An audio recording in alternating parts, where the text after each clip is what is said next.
The European Commission is on a law-cutting spree.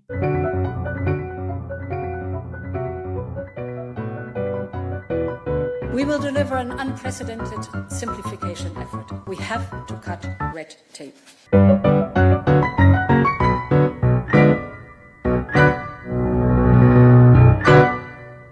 In its fourth omnibus package, in other words, a fourth wave of law simplification proposals, von der Leyen claims it's making EU laws more business-friendly. And now the spotlight is on the General Data Protection Regulation, better known as GDPR. It's the EU's flagship data protection law, widely praised as the gold standard and a headline grabber all around the world. Supporters called it a win for data protection and people's rights, and critics said it would crush innovation under a mountain of compliance rules. But love it, hate it, or even if you know nothing about it, the GDPR was a milestone. And now Ursula von der Leyen's Commission wants to rewrite parts of it. They claim they are not scrapping the GDPR, just aiming to simplify it. In this video, we'll start with a quick refresher on what the GDPR actually does, then break down the proposed changes, and ultimately, what does it all mean for the future of digital rights in the EU? GDPR came into force around 7 years ago in 2018, and it applies to any entity, whether a company or an organization or a website for a political group, handling the personal data of people in the EU, even if that company is based outside of the EU. Now, what counts as personal data? Pretty much anything that can identify you, your name, email, phone number, IP address, or even your location or online behavior. And for the first time, people in the EU got serious control over that data. For example, you've got the right to access your personal data, the right to correct it, the right to delete it, aka the famous right to be forgotten, and the right to restrict how your data is used. Companies simply can't just sneak consent past you anymore. They need clear, informed, and affirmative permission. No more pre-tick boxes buried in the fine print. Plus, your data must be handled fairly, legally, and transparently, collected only for clear reasons, and only if it's truly needed. Take Volkswagen, for example. If you book an appointment to get your car serviced, they'll collect your personal data, your name, contact details, maybe your license plate or vehicle history. That's fine, as long as it's used for only that purpose. But if they then use that data to target you with ads or share it with third parties without asking you first, that's a clear GDPR violation. And those bring serious consequences. Companies can be fined up to 20 million euros or 4% of their global turnover, whichever is higher.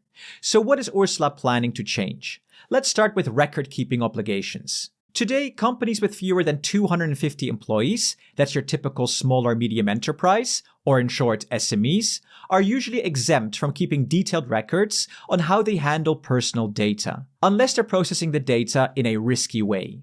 Now, the EU wants to loosen that rule.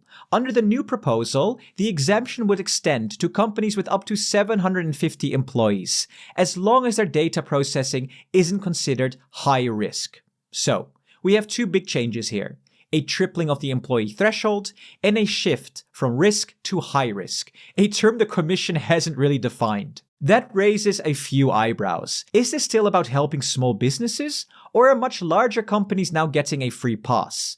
Because according to Eurostat, a staggering 99.9% of EU companies fall under the 750 employee line. So this change would cover almost everyone. And crucially, there's no external oversight.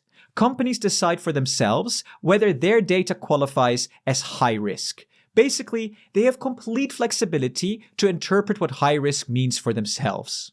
So, why are these changes being made? Well, the Commission claims that simplification is designed to ease the load on smaller companies. They argue that if small and medium-sized businesses no longer have to keep detailed records, they'll spend less time on compliance paperwork and more time on what really matters: running their businesses and staying competitive.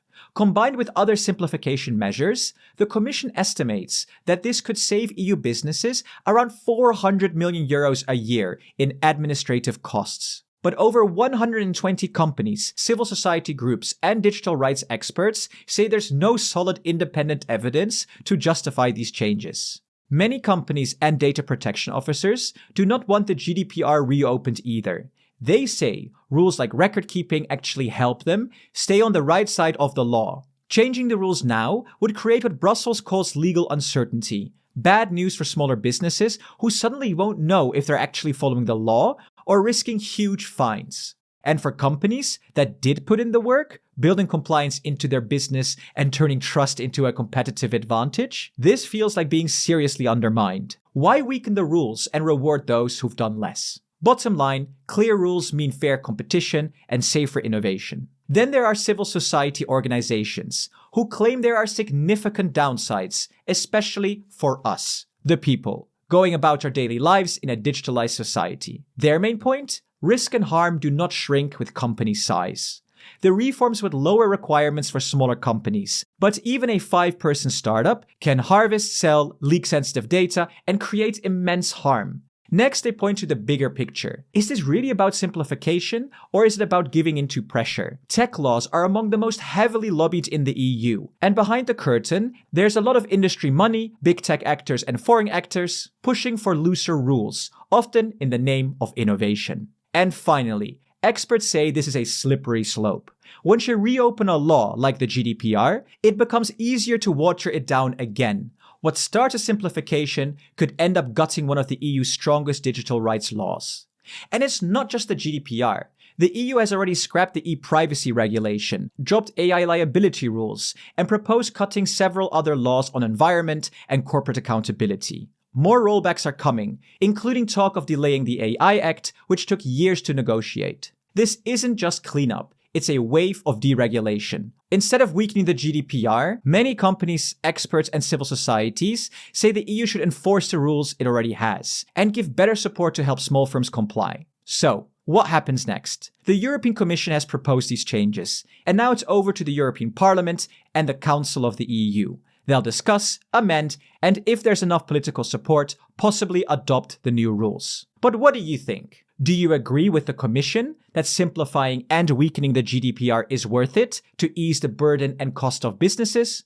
Or do you side with companies and NGOs who say the EU should focus on enforcing the rules we already have? Because according to them, they support innovation, protect our rights, and keep the playing field fair. Let us know in the comments. And this video was brought to you thanks to the support of European Digital Rights, in short, EDRI. EDRI protects our digital rights and freedoms in a world where so many important aspects of our lives depend on technology. They are the biggest network doing this in Europe, with over 50 civil society organizations, experts, academics, and activists. Their mission? Making sure that the technology we develop and use empowers people, respects our planet, and protects our democracy. Follow EDRI's work by signing up to their newsletter and stay informed about topics that affect your digital rights, like data protection, AI, platform governance, encryption, and other ways that technology has an impact on our world. Thank you so much for watching, and thank you to our presidents, Jan Schauke, Christian Peter, HVD, Unite Europe, Stefan, and Mr. Probot.